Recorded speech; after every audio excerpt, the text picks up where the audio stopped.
Hi everyone, this is Neil. Welcome back to my channel. Today I'll be painting 3 fruits by using simple techniques. So let's begin by drawing out the first fruit, which will be pears. I'm going to draw out the basic shape where the bottom is wider than the top. I like to make the bottom slightly flatter, but you can play around with this and make variations such as narrowing or widening the shapes if you would like to. I also like to add a small stem at the top by making it slightly curved, and just play around with this so you can figure out what variation you would like to include in your painting. Next, I'm going to draw half pears on slight angles so it doesn't look too flat.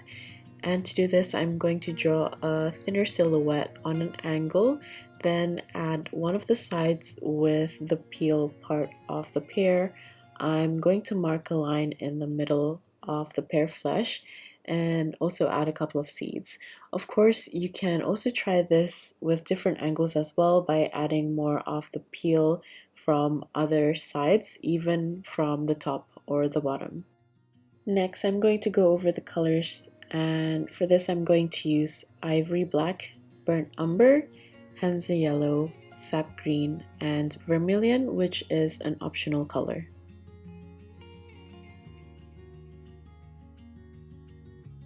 Now let's get to painting. The first color that I'm going to make is a mixture between sap green and Hansa yellow, and you can create your own ratio whether you want to make your pears more yellow or green.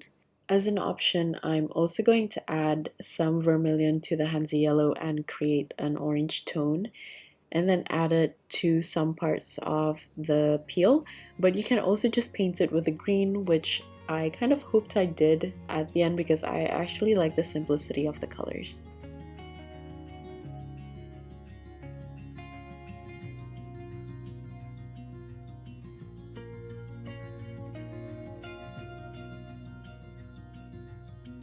If the colors are a bit light, feel free to add more pigments if you would like to, but you can also build the vibrancy by layering on more colors after it dries. You can also create subtle highlights by taking off the paint using a clean damp brush to lighten certain areas of the pear. Then I'm just going to repeat all these steps for the rest of the whole pears. I'm speeding this up slightly because it's going to be quite a long tutorial, but sometimes it's also nice to see the progression of colors. However, if you still need to figure out the steps, you can just rewind it to get a better understanding if you would like to. If you noticed, for the last pear, I swapped to a larger brush to make it faster for me to paint.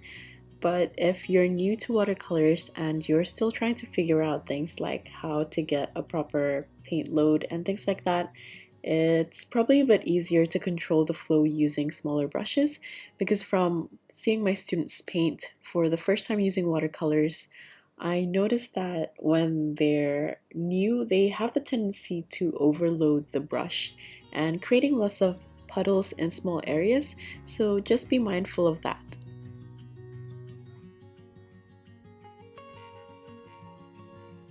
For the flesh of the pear, I use a mix of the orange and the yellow-green in a very thin consistency.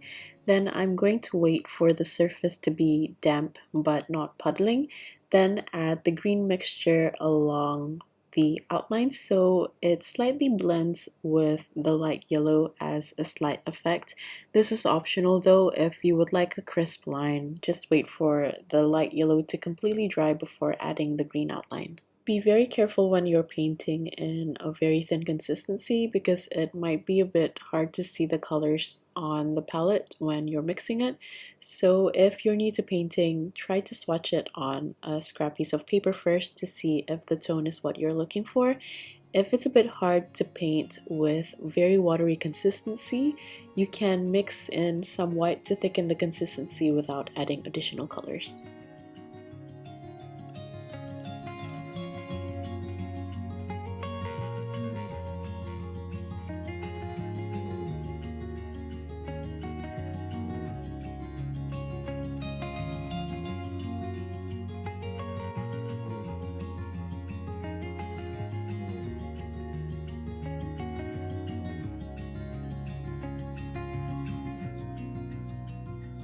For the center of the flesh, I like to add a bit of burnt umber to the light green mix and use a thin consistency to paint a line at the midpoint from the top and the bottom of the pears going into the center.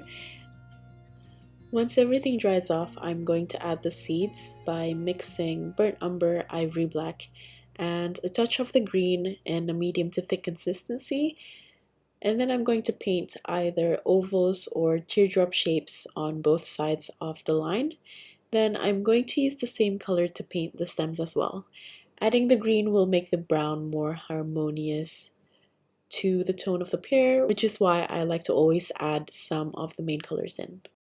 And as for the stem, I also like to pay attention to the tip. I like to slightly round it off to give it a finishing touch instead of it looking like a random brush stroke, so everything looks like it's done with a purpose.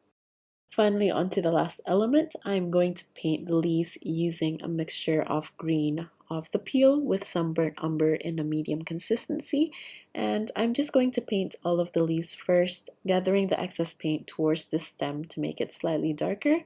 Once the paint dries, I'm going to add a thicker consistency of the same mixture and paint it on half of the leaves, but also leaving slight negative spaces to give it a slight variation by making all of them slightly different to each other.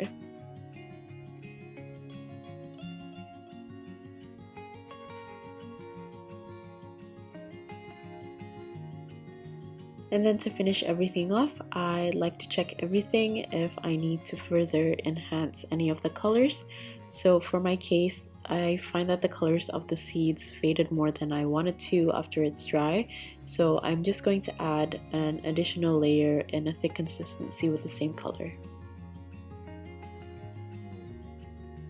Now we're going to move on to the next fruit, which are apples.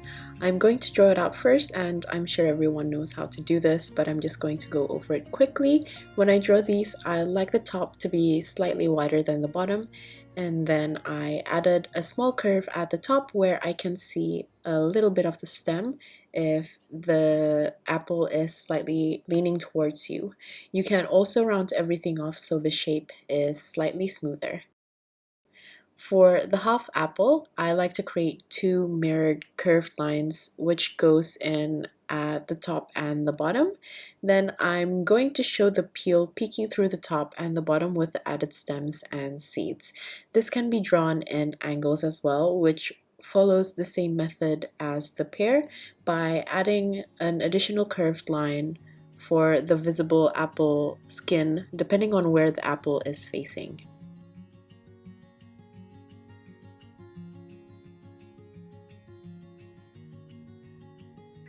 For this one, I also want to add smaller slices. These are very simple, they're just shaped as a smiley face with an extra curved line for the peel, and the thickness really depends on where the apple is facing. And for the colors, I'm going to use the exact same colors as the pear with the addition of rose madder. Before I start to paint, I like to activate both vermilion and rose madder by wetting it, but I'm only going to apply the vermilion to the apple first. Then I'm going to add a thicker consistency of the rose madder in random areas where the vermilion is still wet so the colors blend naturally together. You can put more rose madder or less, it just depends on the look that you're going for. I like my apple for this one to be a bit deep in color, so I added quite a lot. And while the paint is still wet, I also took off some of the red using a clean damp brush to create subtle highlights. For the next whole apple, I want to add a bit of green just for variation. So after I start to paint with the vermilion, I left out a small space where I added the yellow-green color using the previous pear mixture, which is from Hansa yellow and sap green, and apply it while the vermilion is still wet. And for this one, I added a thicker consistency of both vermilion and rose madder, so the red isn't as deep as the first apple. And again, I'm just going to take off some of the colors slightly for subtle highlights, just like in the previous one. Next, I'm going to paint the half apples, and for the flesh, I used the yellow-green mix from before with added vermilion to warm the color slightly. And I'm going to use this in a very thin consistency. Again, if this is hard to control, you can also add a bit of white to thicken your paint without adding more saturation. If some parts are a bit too dry or is running too far, I like to use a clean damp brush to soften the transition between the color of the flesh and the peel, and I also added some rose madder to deepen the red.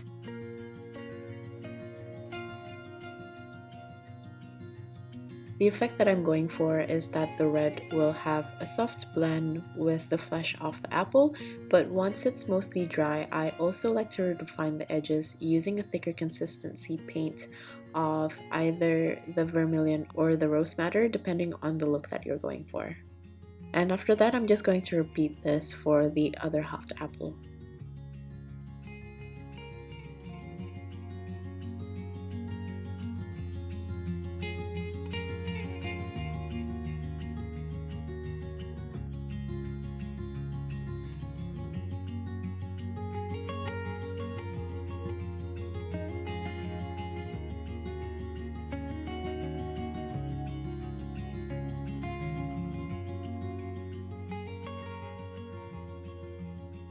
For the center of the apple, I like to pull some of the peel color towards the center of the flesh by using a damp brush, and this will depict the core.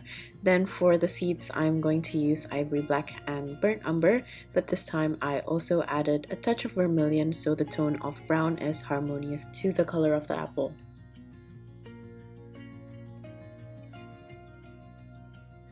You'll see here that the paint was still a bit wet while I painted the seeds, so the color was spreading a bit too much. And when this happens, just use tissue to absorb the excess paint while it's still wet. Next are the apple slices. I'm going to use the same color for the flesh and peel and then apply it the same way by adding the red color while the flesh color is still slightly damp, so I can have this slight wet on wet effect. Again, this, like the pear, is optional, but I like to include a little bit of the watercolor effect to my painting. Of course, if you want clean lines, just wait for the flesh to completely dry off before painting the color of the skin. For the core of the apples, I also decided to add a very thin consistency of the seed color, and I applied it to both the halved apples and the slices. For the color of the stems, I used the same seed mixture, but I also decided to add some rose madder because I ended up using quite a bit of rose madder, but adjust the colors according to what you're specifically using for your own paintings. As for the leaves, I'm using sap green, but you can also add a bit of Hansa yellow, and this time I added the brown mixture from the stem, so the color tone of the leaf is muted and also harmonious with the rest of the painting, because the brown also consists of the different reds I used. Then for the second layer, I'm going to use a thicker consistency of the same green and applying it to half of the leaves, while also leaving some negative spaces to give it some variation to the form of the leaves. I also adjusted the color by adding a bit more of the brown mixture to make the green slightly more muted, but that's optional, and if you would like to add more details, you can also add a third layer as well, like I did. Again, this is just a matter of taste and the state of your painting. If you would like to, you can also finish off with some white gouache for stronger highlights, but I actually like the soft highlights of the apples, even though I usually go crazy with adding white gouache in my normal paintings. For the last fruit, I'm going to paint plums. As for the shape, I don't know if you've watched my beach tutorial, but I'll just link it in the description box at the end of the video. But it's basically the same shape, like a puffy heart, I guess. I'm pretty sure a lot of you are familiar with the peach emoticon, but anyway, I'll just add the stems and the leaves to finish off. Then for the half plum, I created just the silhouette of the shape and also added the seed in the middle by creating quite a large oval.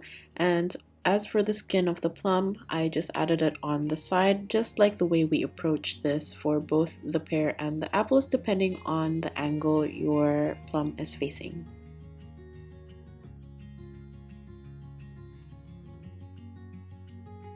And as for the colors, I'm using the exact same colors as the apple, but this time I'm going to add one extra color, which is mineral violet.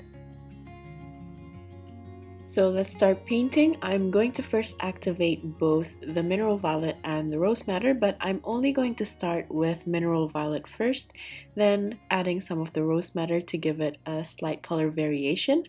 While painting the base color with the mineral violet, I like to leave the curve in the middle as a thin negative space to separate the form, so if any of the paint runs in between, it doesn't look flattened.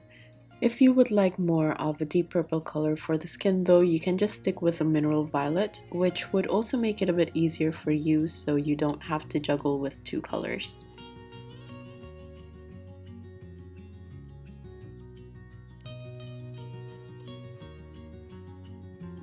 Along the slight curve, I like to add a thicker consistency of the same color in order to make the form more convincing, and I just keep building up on the color depending on how rich and saturated I want it to be. I like to also leave out lighter areas for some parts because some parts of the plum skin usually have those white powdery areas.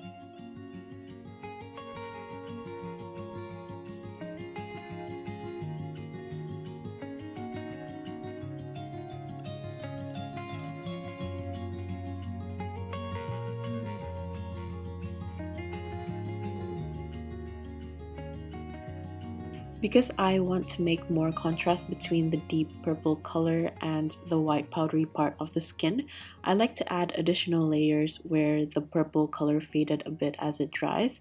And like before, this is something that you can keep building on depending on the richness of the colors that you're going for and also how thick your initial first layer is. Moving on to the flesh, I used a mixture of Hansa yellow and vermilion to create a deep yellow color, or you can also use permanent yellow deep if you have access to that color. When the paint is still slightly damp, I like to add the plum skin color, and as you can see, the techniques that I'm using here are very similar to the techniques that I use to paint the pears and the apples, but I'm just changing the shape as well as the color mixtures to create different fruits. So you can always reuse these techniques to create other paintings as well. Here I want to build on the yellow a bit more because the color was fading a bit too much and I want to create more saturation. Then while the paint is only the slightest bit damp, I added the seed color using a mixture of burnt umber, Hansa yellow, and vermilion in a thick consistency. And while the paint is still spreading, I also added a dark brown color by adding ivory black in the mix, and I just apply it to the very center of the seed. The reason why I want the flesh to still be slightly wet is because I want the color to run slightly, creating a soft radial gradation.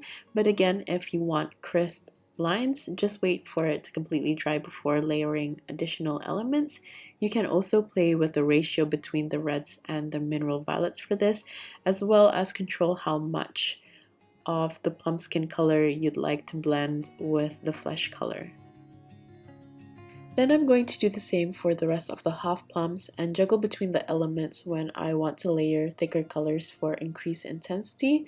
For this, I do want the previous layers to dry first so the paint is more concentrated this time, which is why I'm juggling between the plums so I can still paint while I wait for other parts of the painting to dry off.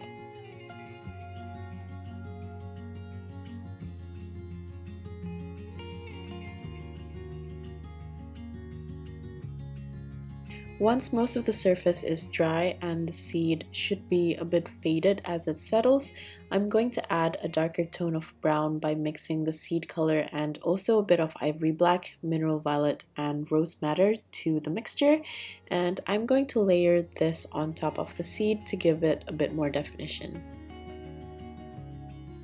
As for the stem, I used the same mixture of burnt umber and ivory black, but this time again I added the plum skin color as well to harmonize the tones, so it's basically the same color as what I used for the seeds. Then for the leaves, again I'm going to use sap green with a bit of Hansa yellow with also the color of the plum skin and apply it the same way as I did for both the pears and apples, and just layer according to your taste, but I pretty much use the exact same techniques.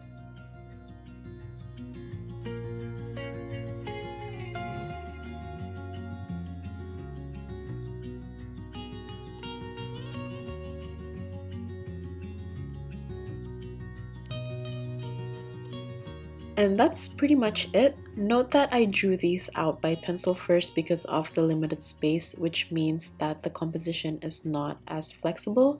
I used a 10 centimeter by 10 centimeter sized paper, but of course you can use any size that you want. What I'm trying to say is that this is very much doable to paint without pencil outline, and I think if you manage to paint that way, it'll also give a looser and more expressive feel to the painting, which I think will look really nice.